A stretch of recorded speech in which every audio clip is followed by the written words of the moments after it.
Hello students, welcome back to our channel. मी तुमची teacher आहे आणि आज आपण क्लास 5 चा एक अत्यंत रोचक चॅप्टर शिकायला सुरुवात करणार आहोत, अर्थ अँड आवर सोलर सिस्टम. आज आपण आकाश, तारे, सूर्य आणि ग्रह याबद्दल इजी आणि फन पद्धतीने समजून घेऊ. जेव्हा आपण एखाद्या ओपन ग्राउंडमध्ये उभे राहतो आणि वर पाहतो, तेव्हा आपल्याला वर एक खूप मोठी जागा दिसते. तिला स्काय म्हणतात. आणि रात्री स्काय क्लिअर असेल तर आपल्याला खूप सारे ट्विंकलिंग स्टार्स दिसतात. काही तारे मोठे आणि ब्राईट दिसतात, तर काही छोटे आणि फेंट दिसतात. जर तुम्ही नीट ऑब्झर्व केले तर तुम्हाला लक्षात येईल की बरेच तारे ट्विंकल करतात, पण काही ट्विंकल करत नाहीत. सन आणि मून हे इतर स्टार्सच्या तुलनेत अर्थच्या खूप जवळ आहेत. म्हणूनच आपण त्यांचा राऊंड शेप स्पष्ट पाहू शकतो. सन, मून, स्टार्स, प्लॅनेट्स आणि आपल्याला स्कायमध्ये दिसणारे इतर सर्व ऑब्जेक्ट्स यांना हेवनली बॉडीज म्हणतात. चिल्ड्रेन, आता आपण एक खूप इंटरेस्टिंग ॲक्टिव्हिटी करणार आहोत. तुम्हाला नाईट स्काय 2 क्लिअर नाईट्सवर ऑब्झर्व करायचा आहे. दोन्ही ऑब्झर्वेशन्समध्ये जवळपास 1 आठवड्याचे अंतर हवे. दोन्ही नाईट्सवर नीट पहा की तुम्हाला कोणते हेवनली बॉडीज दिसतात, स्टार्स, प्लॅनेट्स आणि मून. पहिली गोष्ट जी तुम्ही ऑब्झर्व कराल ती म्हणजे त्यांची ब्राईटनेस. काही हेवनली बॉडीज खूप ब्राईट वाटतात, तर काही कमी ब्राईट. दुसरी गोष्ट, कोणते ऑब्जेक्ट्स ट्विंकल करत आहेत आणि कोणते नाही. बहुतांश स्टार्स ट्विंकल करतात, पण प्लॅनेट्स युजली ट्विंकल करत नाहीत. नेक्स्ट, त्यांचा कलर आणि साईज ऑब्झर्व करा. काही तारे ब्ल्यूइश किंवा व्हाईट दिसतात, काही येलोइश. आणि त्यांचा साईज वेगळा दिसतो कारण ते आपल्यापासून खूप दूर असतात. हेही पहा की 1 आठवड्यानंतर त्यांच्या पोझिशनमध्ये काही बदल जाणवतो का. आणि सर्वात महत्त्वाचे, मूनचा इल्युमिनेटेड पार्ट दोन्ही नाईट्सवर ऑब्झर्व करा. जो शेप दिसेल तो ड्रॉ करा. मूनचा शेप रोज थोडा बदलतो. या ग्रॅज्युअल बदलाला फेजेस ऑफ द मून म्हणतात. चिल्ड्रेन, आज आपण स्टार्स बद्दल शिकू. रात्री स्कायमध्ये जे हेवनली बॉडीज ट्विंकल करतात ते म्हणजे स्टार्स. स्टार्सची स्वतःची लाईट असते. ते स्वतः लाईट आणि हीट प्रोड्यूस करतात, म्हणून ते शाईन करतात. आणि तुम्हाला माहीत आहे का, सन देखील एक स्टार आहे. सन आपल्याजवळचा सर्वात जवळचा स्टार आहे, म्हणूनच तो आपल्याला इतका मोठा आणि ब्राईट दिसतो. सन खूप ब्राईट असतो, म्हणूनच आपण डेटाईममध्ये बाकी तारे पाहू शकत नाही. चिल्ड्रेन, आता आपण प्लॅनेट्स बद्दल शिकू. स्कायमध्ये जे हेवनली बॉडीज ट्विंकल करत नाहीत त्यांना प्लॅनेट्स म्हणतात. प्लॅनेट्सची स्वतःची लाईट नसते. ते स्टार्स सारखे लाईट प्रोड्यूस करत नाहीत. प्लॅनेट्सला लाईट एका स्टारकडून मिळते, आपल्यासाठी तो स्टार म्हणजे सन. प्लॅनेट्स एक स्टारच्या अराउंड रिव्हॉल्व करतात. आपली अर्थ देखील सनच्या अराउंड रिव्हॉल्व करते. त्याचबरोबर प्लॅनेट्स स्वतःच्या ॲक्सिसवर रोटेट देखील करतात, म्हणजे टॉप सारखे फिरतात. चिल्ड्रेन, आपली अर्थ देखील एक प्लॅनेट आहे.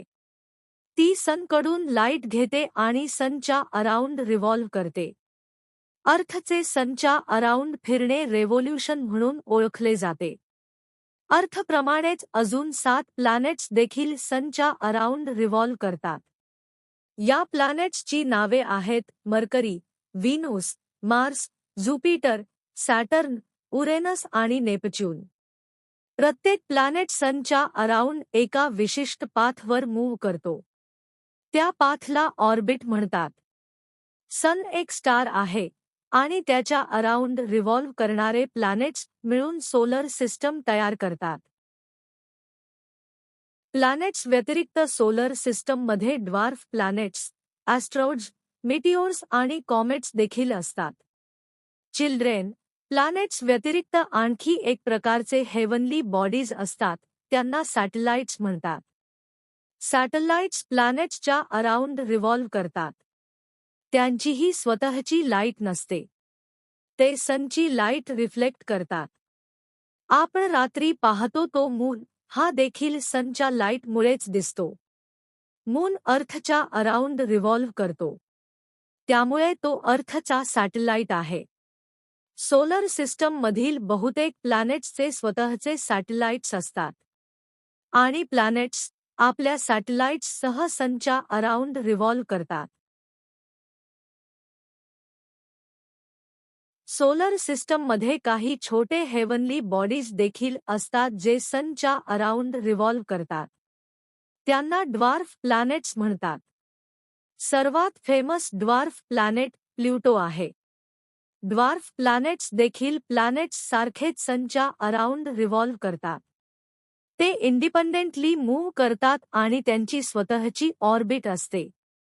चिल्ड्रेन, मार्स आणि जुपिटर यांच्यामध्ये एक बेल्टसारखी जागा असते जिथे खूप छोटे हेवनली बॉडीज असतात. त्यांना ॲस्ट्रॉइड्स म्हणतात. ॲस्ट्रॉइड्स देखील सनच्या अराउंड रिव्हॉल्व करतात. सनच्या तुलनेत बाकी सर्व हेवनली बॉडीज खूप छोटे असतात. मून अर्थचा सर्वात जवळचा हेवनली बॉडी आहे. म्हणूनच तो आपल्याला मोठा दिसतो, जरी तो सनपेक्षा खूप छोटा असला तरी. आता सोलर सिस्टमचा डायग्राम पहा. सन नेहमी सेंटरमध्ये असतो.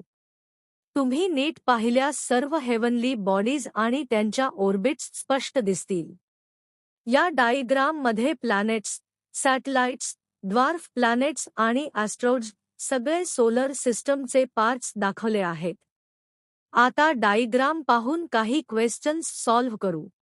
पहिला क्वेश्चन, सनच्या सर्वात जवळ कोणता प्लॅनेट आहे? Yes, mercury. दुसरा क्वेश्चन, अर्थची पोझिशन सनपासून कोणती? Correct, earth is the third planet.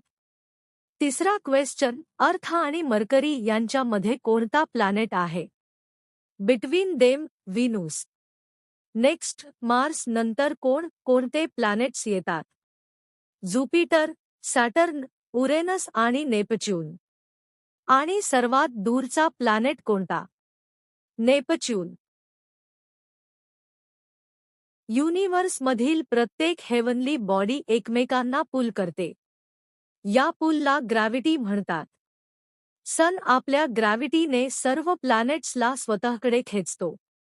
आणि प्लॅनेट्स त्यांच्या मोशनमुळे सनपासून दूर जाण्याचा प्रयत्न करतात. या दोन्ही फोर्सेसमुळे प्लॅनेट्स त्यांच्या फिक्स्ड ऑर्बिटमध्ये रिव्हॉल्व करत राहतात.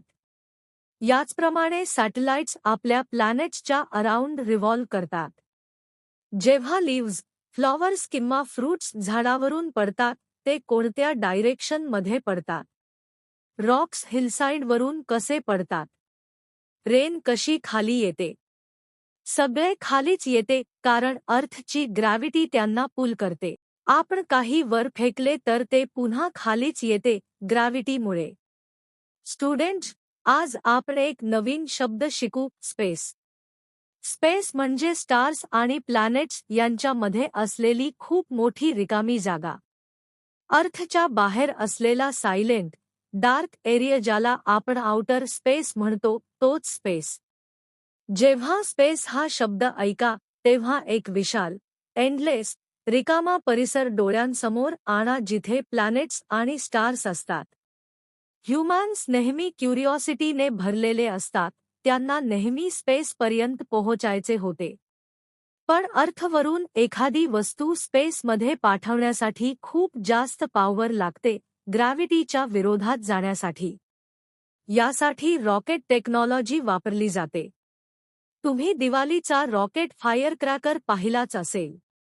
त्याच एनर्जी बर्स्टचा खूप पॉवरफुल प्रकार रील रॉकेट्समध्ये असतो. रील रॉकेट्स खूप हेवी स्पेसक्राफ्ट्सला हाय स्पीडने स्पेसपर्यंत घेऊन जाऊ शकतात. 20th सेंचुरीमध्ये काही देशांनीच ही टेक्नॉलॉजी डेव्हलप केली आणि त्यांनी शेकडो स्पेसक्राफ्ट्स स्पेसमध्ये पाठवले. इंडिया देखील स्पेस लॉन्च टेक्नॉलॉजीसाठी जगभरात प्रसिद्ध आहे. काही स्पेसक्राफ्ट स्पेसमध्येच राहतात, काही अर्थवर परत येतात आणि काही इतर प्लॅनेट्सवर लँड करतात. काही मिशन्समध्ये सायंटिस्ट स्वतः ट्रॅव्हल करतात, त्यांना ॲस्ट्रोनॉट्स म्हणतात. इंडियाचे पहिले ॲस्ट्रोनॉट राकेश शर्मा 1984 मध्ये स्पेसमध्ये गेले. ते 8 दिवस स्पेस स्टेशनवर होते. आणि जेव्हा त्यांनी स्पेसमधून इंडियाकडे पाहिले, तेव्हा त्यांनी म्हटले, सारे जहां से अच्छा. आता आपण इंडियाच्या प्राऊड स्पेस अचीव्हमेंट्स बद्दल शिकू. 22 ऑक्टोबर 2008 ला इस्रोने लॉन्च केले इंडियाचे पहिले मून मिशन. मंगळयान किंवा Mars orbit mission MOPEM 5 November 2013 ला लॉन्च झाले आणि 24 सप्टेंबर 2014 ला मार्सच्या ऑर्बिटमध्ये सक्सेसफुल्ली स्थिर झाले. आणि सर्वात अमेजिंग गोष्ट, इंडियाने हे फर्स्ट अटेम्प्टमध्ये अचीव केले. दोन्ही मिशन्स अनमॅन्ड होते, मून आणि मार्सचा स्टडी करण्यासाठी पाठवले होते. मॅनमेड सॅटेलाइट्स आपल्याला agriculture, environment study, weather forecasting, mapping आणि टेलिकम्युनिकेशनमध्ये मदत करतात. हे सॅटेलाइट्स अर्थच्या अराउंड ऑर्बिटमध्ये ठेवले जातात आणि वर्षानुवर्षे काम करू शकतात. आजपर्यंत स्पेस सायंटिस्ट्सना अर्थशिवाय दुसरा असा प्लॅनेट सापडलेला नाही जिथे लाईफ असू शकते. म्हणून अर्थ खूप प्रेशियस आहे. जर आपण एन्व्हायरनमेंटला हार्म केले, तर लाईफसाठी मोठा धोकाच तयार होतो. म्हणून एन्व्हायरनमेंटचे संरक्षण करणे खूप महत्त्वाचे आहे. ऑलराईट स्टुडंट्स, हा होता आपला chapter our earth and our solar system. आशा आहे तुम्हाला stars, planets, satellites, solar system, gravity, space missions आणि अर्थचे फॅक्ट्स सगळे क्लिअर झाले असतील. नेक्स्ट व्हिडिओमध्ये आपण या चॅप्टरचे सारे क्वेश्चन आन्सर्स सॉल्व्ह करू, सो डोंट मिस इट. जर व्हिडिओ हेल्पफुल वाटला असेल तर लाईक आणि सबस्क्राईब नक्की करा. आणि कोणाला या चॅप्टरचे नोट्स हवेत तर कॉमेंट करा किंवा मला व्हॉट्सॲपवर मेसेज करा, मी नोट्स तुम्हाला देईन. Thank you for watching students. Keep learning, keep exploring. आणि भेटूया नेक्स्ट व्हिडिओमध्ये. Bye and take care.